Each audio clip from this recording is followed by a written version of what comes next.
es la unidad genética, porque contiene a las unidades de la herencia, que son los genes, y es la unidad de reproducción, ya que toda célula proviene de otra preexistente, ¿no? Como lo dice Rudolf Virchow, ¿no? Omnicell es cell. Bien, algunas características generales con respecto, por ejemplo, al tamaño de las células están resumidas en su separata. La mayoría de células son microscópicas, hay algunas que son macroscópicas. Con respecto a su forma, también es variada y va a depender de la función que realice la célula. Con respecto a su volumen, es constante, independientemente del tamaño de un individuo. Cada tipo celular presenta un volumen constante de células, ¿no? Es decir, por ejemplo, si yo comparo las células del hígado de un ratón, que es un pequeño mamífero, con las células del hígado de un elefante, que es un mamífero muy grande, sus células son iguales, ¿no? El volumen es constante, ya que el tamaño de un individuo o de un órgano no depende del tamaño de sus células, sino del número de células, ¿no? Y también el tiempo de vida es variable, ¿no? Cada célula está programada genéticamente para vivir un tiempo determinado de vida. Ahora, con respecto a la clasificación de las células, en sus separatas se habla de dos criterios, según su nutrición. Están las células autótrofas y heterótrofas. Las autótrofas elaboran sus propios nutrientes y las heterótrofas no. Y según su estructura, hay dos tipos de células. Las células simples, llamadas procariotas, y las células complejas, llamadas eucariotas, ¿no? Entonces, lo que nosotros vamos a hacer en este capítulo es describir básicamente la estructura de la célula. ¿Ya? Primero vamos a empezar con el estudio de la célula eucariota, que son las células que presentan un núcleo verdadero, ¿no? Un núcleo definido. Y la mayoría de organismos actualmente tienen células eucariotas, protozoarios, algas, hongos, vegetales y animales tienen una estructura eucariota. En una célula eucariota nosotros podemos distinguir básicamente tres componentes: la envoltura celular, el contenido celular, que es el citoplasma, y el núcleo celular, ¿no? La envoltura celular son aquellas capas o membranas que delimitan el contenido de una célula. Aquí están incluidas la pared, la membrana celular y el glucocáliz. Aunque no necesariamente una célula eucariota tiene todos, ¿ah? Por si acaso, ya vamos a especificar. Y luego el citoplasma, que es el contenido celular. En el interior de la célula, el citoplasma es esa masa acuosa donde podemos encontrar una serie de agregados moleculares y podemos encontrar también organelos celulares que forman parte del citoplasma, ¿no? El citoplasma tiene dos componentes, el hialoplasma y el morfoplasma, ¿correcto? El hialoplasma, que como vamos a ver, está conformado por el coloide celular y el citoesqueleto, y el morfoplasma, que son los organelos celulares. Y el núcleo, que es la estructura notable de una célula eucariota que la diferencia de la procariota, ¿no? Empecemos entonces a hablar sobre las envolturas celulares, sobre la pared celular, llamada también la cápsula de secreción. Es una envoltura de naturaleza glucídica, o sea, está formada a base de carbohidratos, polisacáridos, para ser más exacto, y está presente en vegetales, algas y hongos, o sea, no todas las células eucariotas tienen pared celular, ¿cierto? Y es una envoltura que brinda rigidez a la célula, ¿correcto? Si nosotros analizamos la pared celular de un vegetal, la pared celular de un vegetal tiene tres componentes: la lámina media, que es una capa externa, formada a base de pectato de calcio y magnesio; una capa intermedia llamada pared primaria, formada por celulosa, hemicelulosa y pectina. Aquí abunda la hemicelulosa; y una pared secundaria, que es una capa interna, formada por celulosa, hemicelulosa y lignina, ¿no? Aquí abunda la celulosa. Entonces, la pared celular de un vegetal tiene tres láminas, tres capas: lámina media, pared primaria y pared secundaria. Ahora, cuando una célula vegetal es joven, sus paredes celulares son delgadas y son flexibles, pero cuando una célula vegetal ya es adulta, sus paredes celulares comienzan a engrosarse, ¿no? Debido a la acumulación de diferentes sustancias propias del metabolismo o sustancias del medio ambiente, ¿no?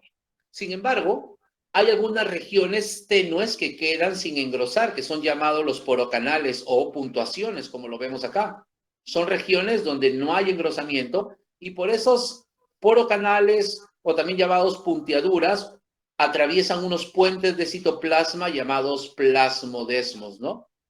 Esos puentes de citoplasma llamados plasmodesmos van a permitir que las células vegetales vecinas se puedan comunicar, ¿no? Porque ¿qué pasaría si la pared celular sufre un engrosamiento total? Que sucede en algunos tejidos vegetales. ¿Qué pasa si la pared celular comienza a engrosarse completamente y estos plasmodesmos desaparecen y ya las células no se comunican? ¿Qué pasaría con esa célula vegetal, jóvenes? Moriría, ¿no? Y hay muchos tejidos vegetales, ustedes ya lo van a leer en su momento cuando les envíe ese material, formados por células muertas. Resumiendo, las funciones de la pared celular son soporte celular, brinda soporte a la célula porque es rígido, mantiene la forma de la célula y evita que la célula sufra rompimiento o evita la lisis celular. Una segunda envoltura es la membrana celular. La membrana celular es una envoltura delgada, flexible, de naturaleza glucolipoproteica, o sea, que está formado por carbohidratos, lípidos y proteínas, ¿no? Y está presente en todas las células eucariotas, o sea, es una envoltura constante. Todas las células, hasta las procariotas tienen membrana celular, ¿no?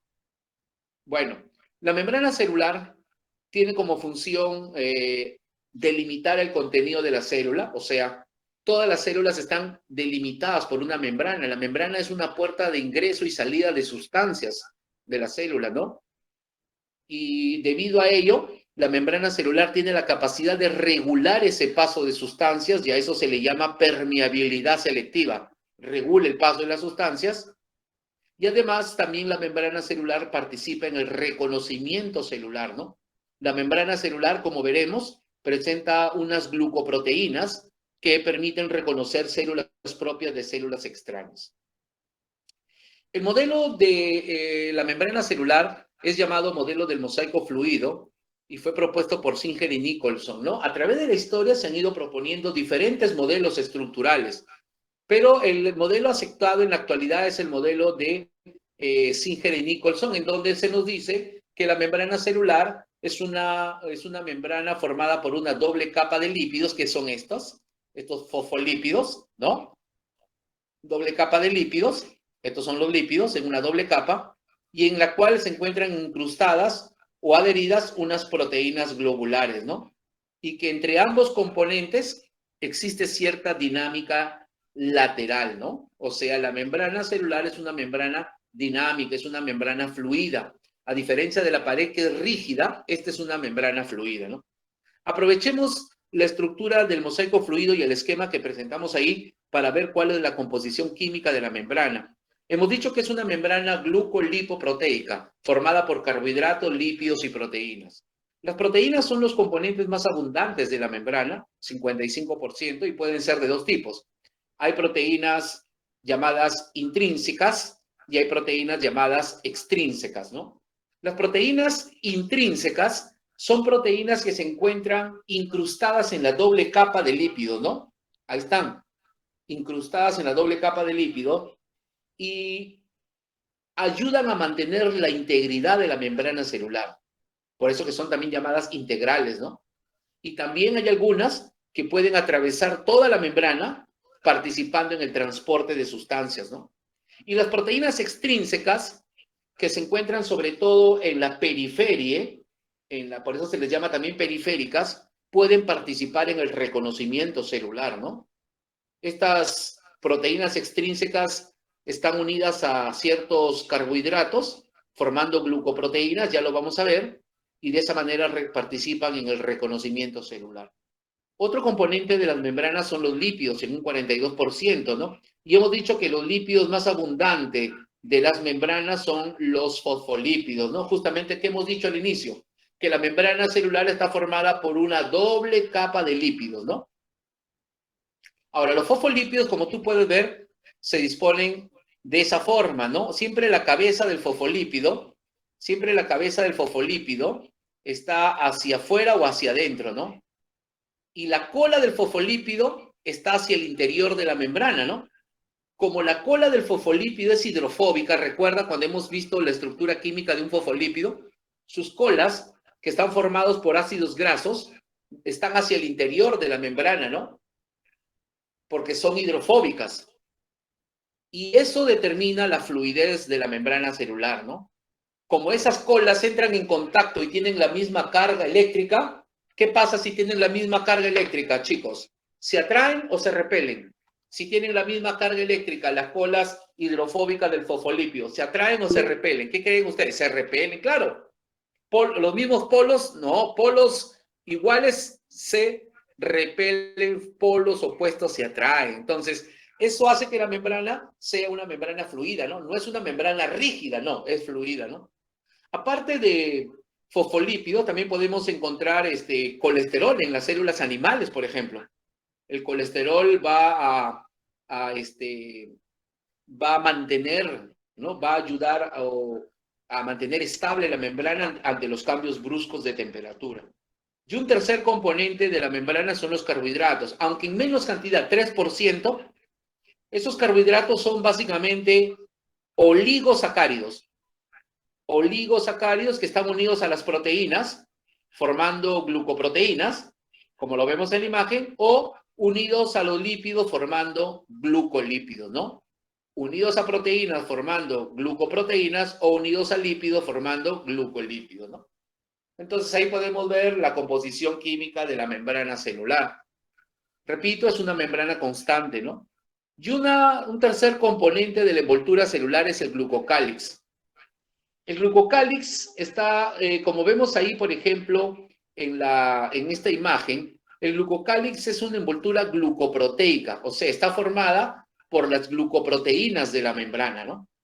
Si bien es cierto, las glucoproteínas son escasas, pero hay células que tienen abundante glucoproteínas, o sea, oligosacáridos unidos a las proteínas periféricas de la membrana celular y forman una capa adicional, ¿no? Al microscopio se observa como si fuera una capa, ¿no?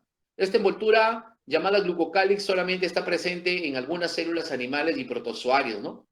Por ejemplo, este glucocálix participa en la adherencia entre células, en la filtración capilar, porque, por ejemplo, los capilares del riñón tienen glucocálix y filtran de esa manera la sangre, y participan en el reconocimiento celular, fíjate. Porque estas glucoproteínas, te digo, son códigos moleculares que son capaces de reconocer células propias de células extrañas, ¿no? Por ejemplo, las membranas celulares de nuestros glóbulos rojos tienen abundante glucocálix. Y ese glucocálix de la membrana de los glóbulos rojos son los responsables de establecer los grupos sanguíneos, ¿no? Por eso que se les llama antígenos de grupo sanguíneo. Y así, todas nuestras células tienen glucocálix, glucoproteínas de la membrana, que son capaces de reconocer células propias de células extrañas, ¿no? Por eso que cuando se hace una transfusión sanguínea o se hace un trasplante de tejidos u órganos, se tiene que hacer un análisis de histocompatibilidad, es decir, tenemos que ver si esos dos individuos, donante y receptor, son compatibles, pero compatibles ¿a qué nivel? A nivel del glucocálix, ¿no? De estos antígenos de histocompatibilidad, como se les denomina. Bien, entonces, eso es en cuanto a la envoltura celular. Ahora el contenido de la célula, el citoplasma, ¿no? El citoplasma es un medio acuoso, viscoso, semilíquido, coloidal. Cuando hablo de acuoso es porque está conformado por agua, ¿no? Contiene agua, contiene una serie de agregados moleculares y también encontramos organelos celulares. Ahora, la región periférica del citoplasma se llama ectoplasma y la región central se llama endoplasma. El ectoplasma o región periférica se encuentra en un estado de plasmagel. ¿Qué es el estado de plasmagel? Es un estado semisólido, ¿no? Semisólido. Voy a empezar a grabar la clase, no me hicieron acordar. Ni modo.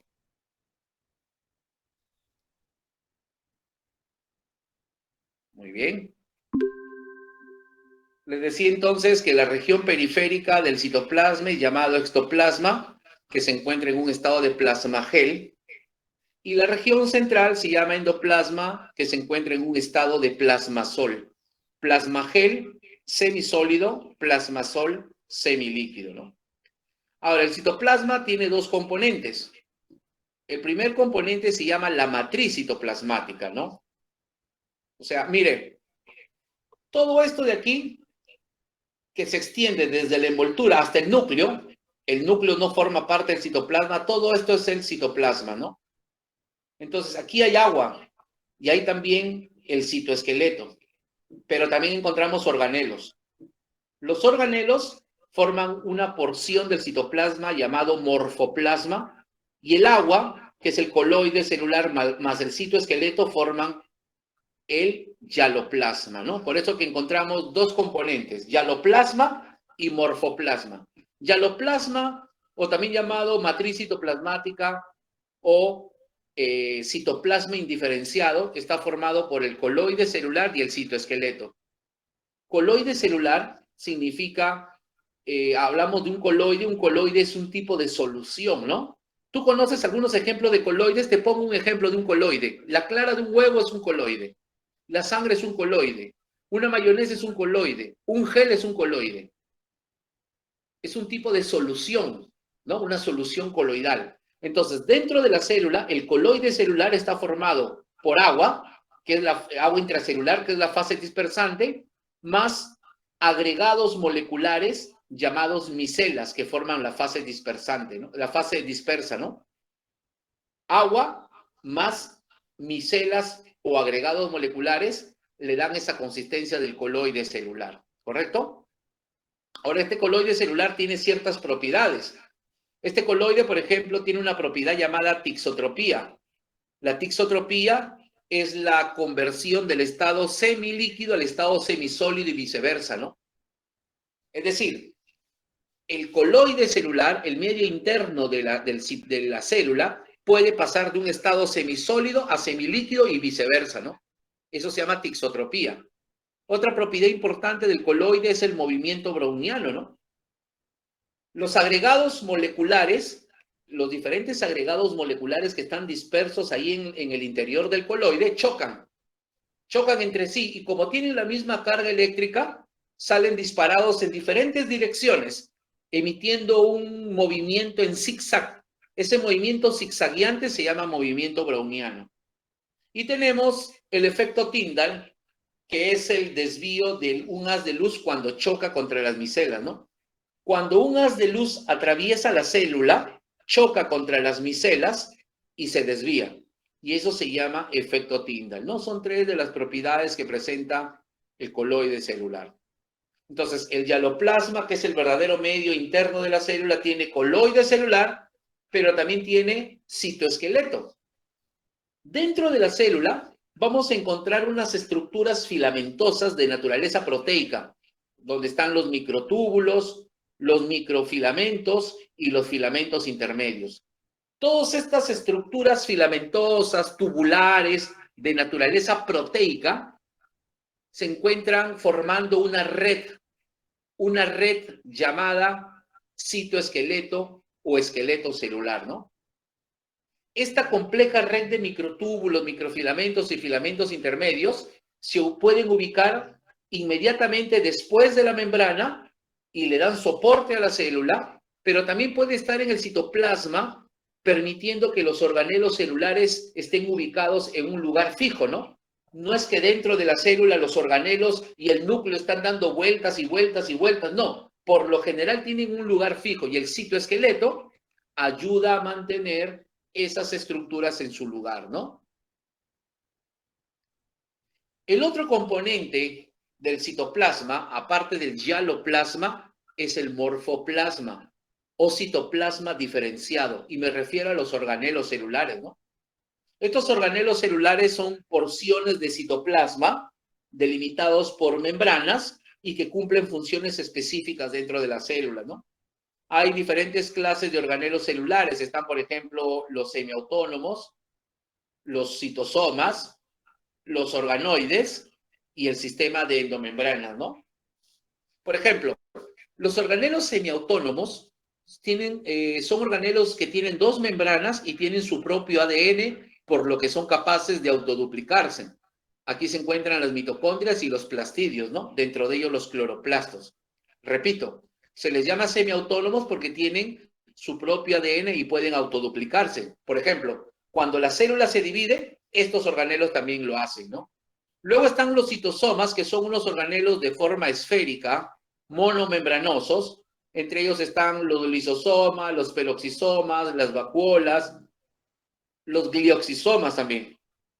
Luego tenemos los organoides, que no tienen membrana y son básicamente agregados moleculares. Entre ellos están los centriolos y los ribosomas. Y el sistema de endomembranas o sistema de membranas internas son grupos de organelos que se forman cuando la membrana de la célula se pliega hacia el interior.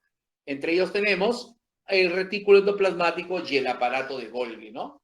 Entonces, así es como podemos clasificar a los organelos celulares, y lo que vamos a ver ahora es la estructura y la función de ellos, ¿no? Porque en examen de admisión básicamente me preguntan cuáles son sus funciones, ¿no? Por ejemplo, empezamos con las mitocondrias. La mitocondria es llamada la central bioenergética. ¿Por qué se le llama la mitocondria central bioenergética? Porque es un organelo encargado de producir energía.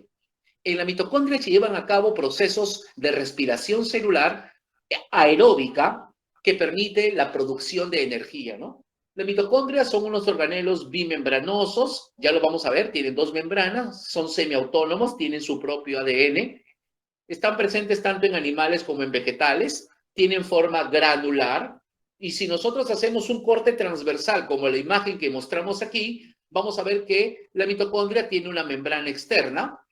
Es una membrana, como una membrana biológica, ¿no? Pero más delgada que la membrana celular, tiene unos 60 angstroms de diámetro, es una membrana continua, y luego tiene una membrana interna, que es esta, que es también llamada membranela. Pero la membrana interna de la mitocondria tiene pliegues. La membrana interna de la mitocondria, ¿correcto? Perdón, la membranela es en el cloroplasto. Disculpen ahí el lapsus brutus, la membranela es en el cloroplasto. Les decía que la membrana interna es una membrana que tiene pliegues, tiene entrantes y tiene salientes, como tú lo estás viendo ahí. Y los salientes, como este que vemos aquí, se llama cresta mitocondrial, ¿no? Y en la cresta mitocondrial va a ocurrir un proceso muy importante. En la cresta mitocondrial ocurre la fosforilación oxidativa o cadena respiratoria. La fosforilación oxidativa o cadena respiratoria, ¿no? Que es justamente la etapa de la respiración celular donde se produce mayor cantidad de ATP. Luego, el medio interno de la mitocondria se llama matriz mitocondrial. Es un medio interno, acuoso, semilíquido, viscoso, ¿no? Y ahí, en la matriz mitocondrial, ocurre otro evento muy importante, el ciclo de Krebs. El ciclo de Krebs, que es también una etapa de la respiración aeróbica, ¿no? También en la matriz mitocondrial se da la síntesis de urea, se da también la beta oxidación, que es la degradación de ácidos grasos. En esta matriz encontramos el genoma de la mitocondria, el ADN mitocondrial, ¿no? Que es ADN circular, por si acaso. Es ADN circular, ¿no? Una sola molécula de ADN, o perdón, moléculas de ADN circular, ¿no? También presenta pequeños ribosomas. Dentro de la mitocondria encontramos pequeños ribosomas, ¿correcto? ¿Cuál es? Al conjunto de mitocondrias que tiene una célula se le llama condrioma, por si acaso. Y a la función que realiza una mitocondria es la producción de energía, ¿no? Ya te he mencionado el ciclo de Krebs que ocurre en la matriz mitocondrial, la fosforilación oxidativa o cadena respiratoria que ocurre en las crestas mitocondriales, ¿no? Otro grupo de organelos semiautónomos son los plastidios o plastos, ¿no? Al igual que las mitocondrias, los plastidios son organelos bimembranosos, semiautónomos, capaces de autoduplicarse, pero que solamente los encontramos en vegetales y en algas, no están en animales. Ahora, estos organelos, de acuerdo a la sustancia que almacenan y a la función que cumplen, se dividen en dos: los plastidios fotosintéticos y los no fotosintéticos. Se llaman plastidios fotosintéticos porque producen o porque realizan fotosíntesis. ¿Y por qué se les llama y por qué realizan fotosíntesis? Porque almacenan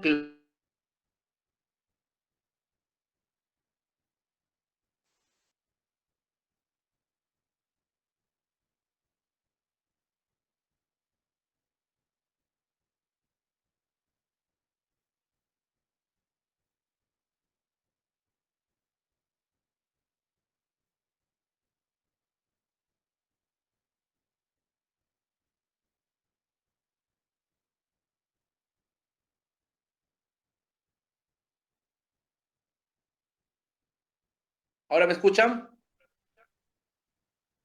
¿Me escuchan? Sí, profe. Ya, ok. Se fue el internet un rato ahí, no sé por qué. Entonces, les decía que los plastidios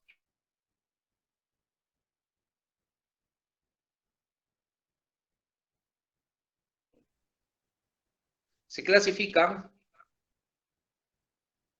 A ver, un momentito, algo aquí está muy bien. De acuerdo a la función que cumplen, se clasifican en plastidios fotosintéticos y no fotosintéticos. Les decía que los plastidios fotosintéticos contienen clorofila, ¿no? En diferentes concentraciones, porque la clorofila es el principal pigmento de la fotosíntesis, ¿no?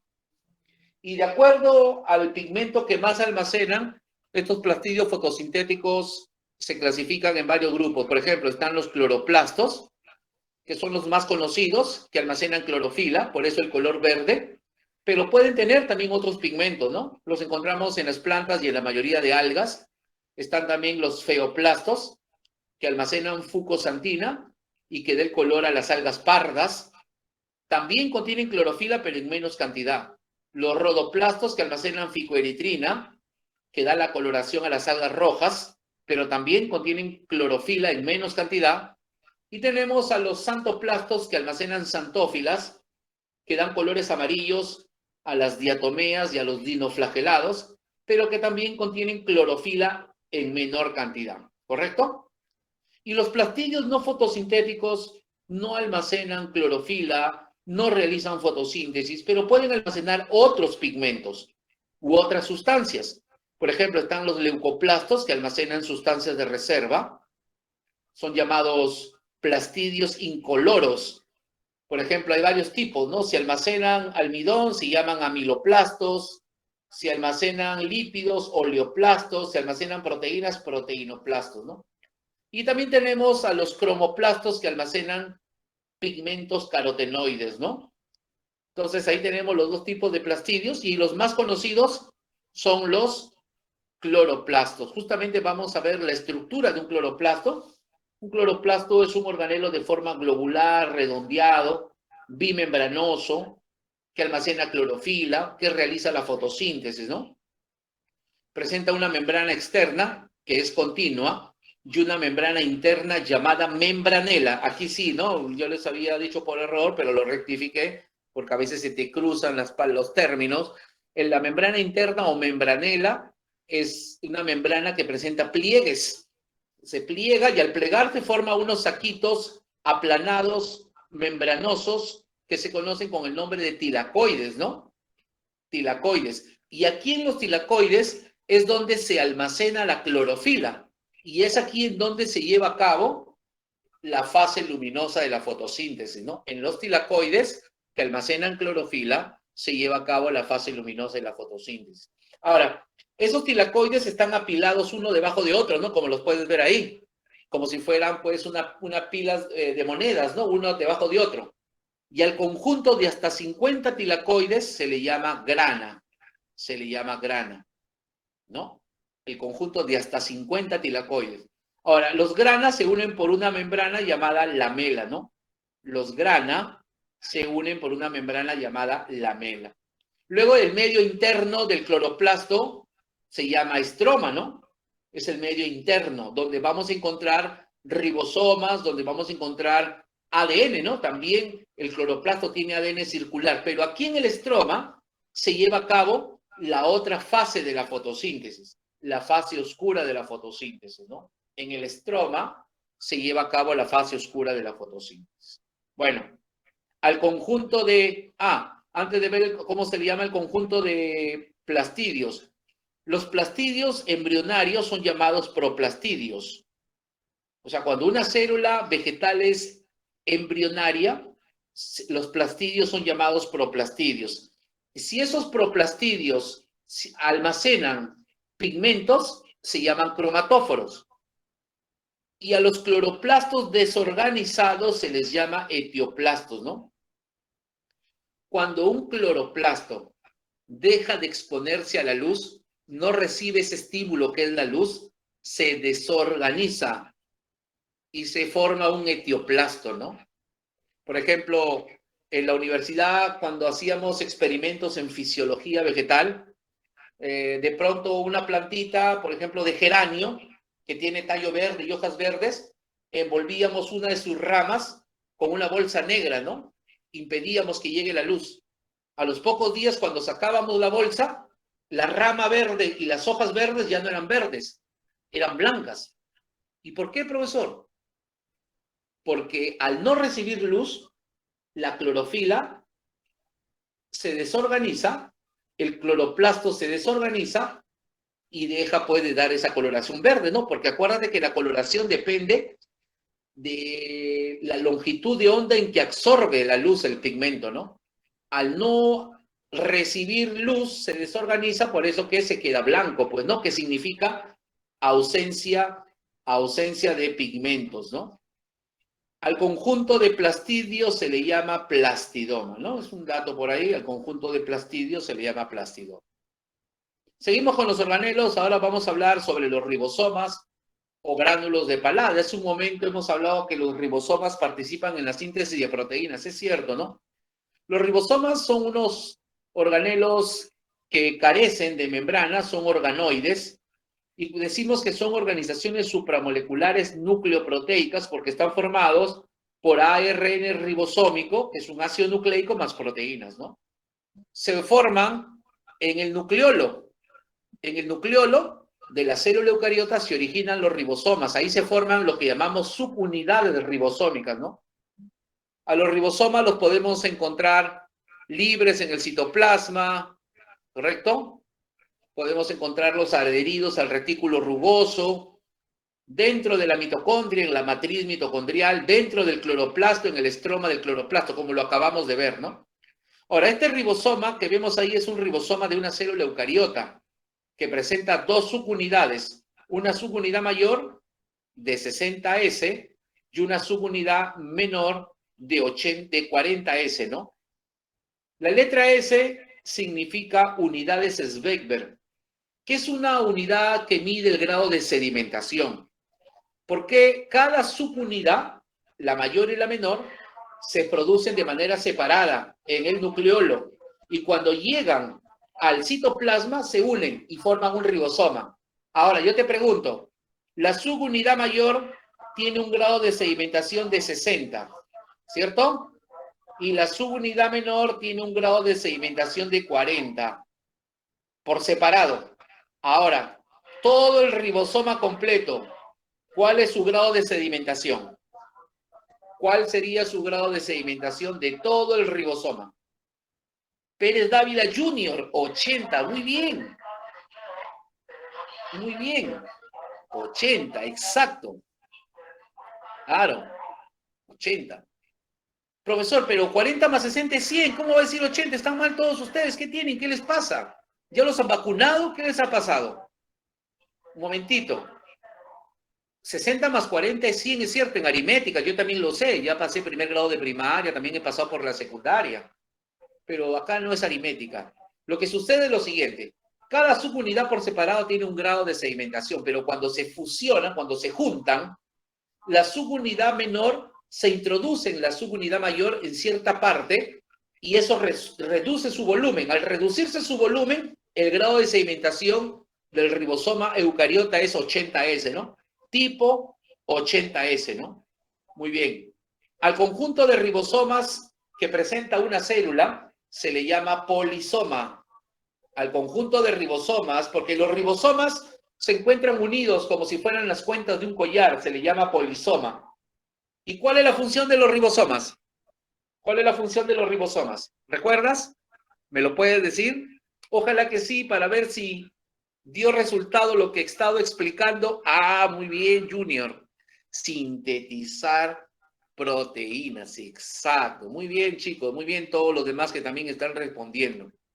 Muy bien. Claro, porque en un examen de admisión te puede venir, ¿no? ¿Cuál es la función de un ribosoma? Síntesis de proteínas, muy bien. Otro grupo de organelos, ya pasamos a ver al sistema de endomembranas, es el aparato de Golgi o Golgisoma, ¿no? La membrana celular se pliega Y al plegarse se forma un sistema de membranas internos, conocidos como sistema endomembranoso, o también se le llama sistema vacuolar o sistema cavitario. Y comprende no solamente el aparato de Golgi, también comprende al retículo endoplasmático e incluso a la propia membrana del núcleo, ¿no? Son membranas internas. El aparato de Golgi está formado por un conjunto de sacos membranosos y aplanados, ¿no? Tubulosos, que se conocen como cisternas de Golgi. Esos sacos aplanados, membranosos, tubulosos, se conocen como las cisternas de Golgi. Esas cisternas de Golgi se encuentran cerca o rodeando el núcleo, sobre todo en células secretoras, como en el hígado, en el páncreas, en las tiroides, o sea, en las glándulas, ¿no? ¿Por qué? Porque el aparato de Golgi es un organelo relacionado con la secreción celular, con la liberación de sustancias que se van a necesitar en otros tejidos. Esas cisternas de Golgi constituyen la unidad estructural del aparato de Golgi. O sea, cada una de esos sacos aplanados es una cisterna. Cuando esas cisternas están en grupo de 5 a 10, van a formar una unidad funcional. O sea, todo ya viene a ser una unidad funcional. Todo esto es una unidad funcional. Y esa unidad funcional en una célula animal se llama complejo de Golgi y en una célula vegetal se llama dictiosoma, ¿no? Entonces, ¿cómo está formado el aparato de Golgi? Está formado por las cisternas de Golgi. Y cuando esas cisternas de Golgi están en grupo de 5 hasta 10, forman una unidad funcional llamada complejo de Golgi en animales o dictiosoma en vegetales. Ahora, ese aparato de Golgi se encarga de empaquetar sustancias y las va a liberar a través de unas vesículas secretoras, ¿no?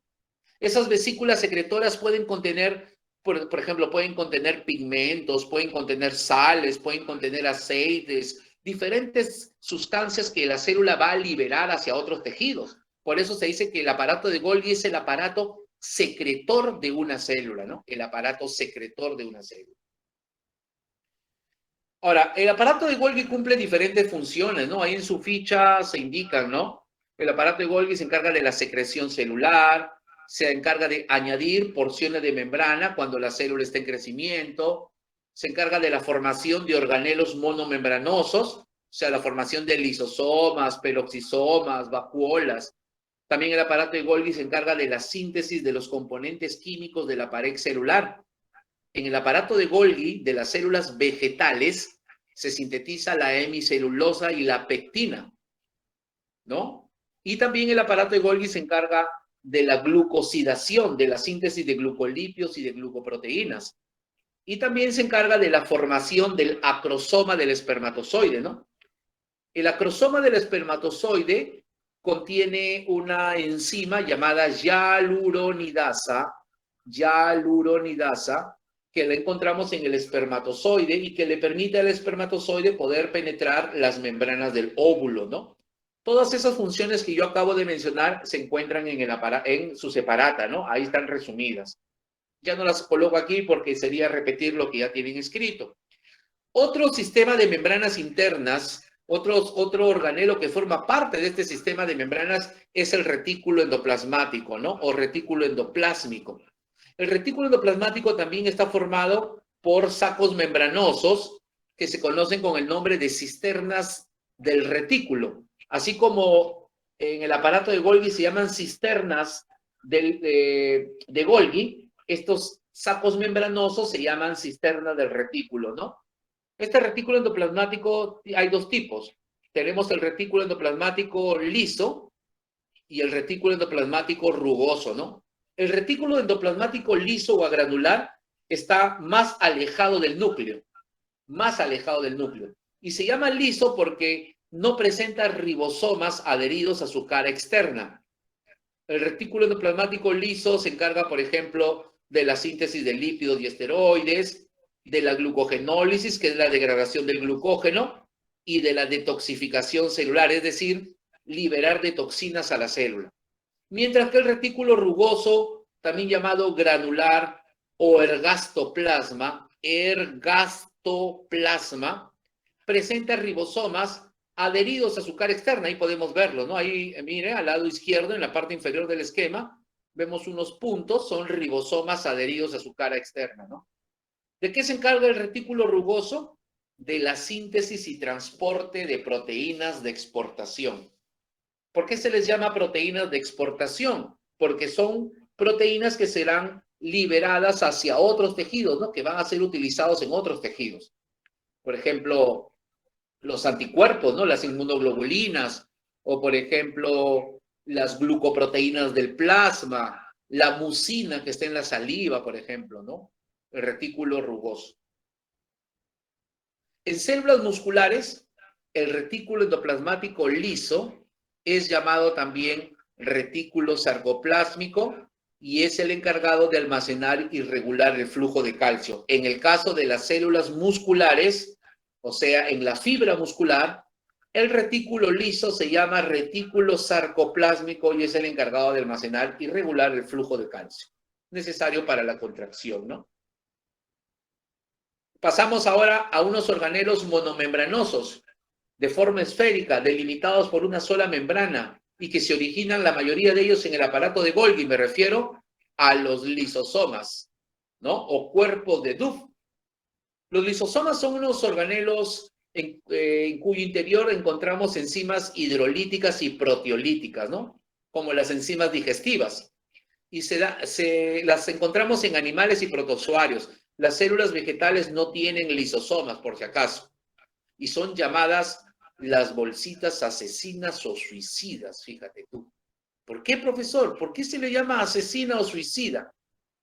Lo que sucede es que estas enzimas contenidas en el lisosoma son enzimas digestivas, catalíticas, degradativas. Y cuando algún cuerpo extraño entra a tu célula, estos lisosomas liberan o se adhieren a ese cuerpo extraño y lo destruyen, ¿no? Por eso se llama bolsita asesina. ¿Y por qué bolsita suicida, profesor? Porque, por ejemplo, en el caso de la muerte por inanición, ¿qué es la muerte por inanición? Una muerte por inanición es una muerte después de que le sucede a los animales de cuando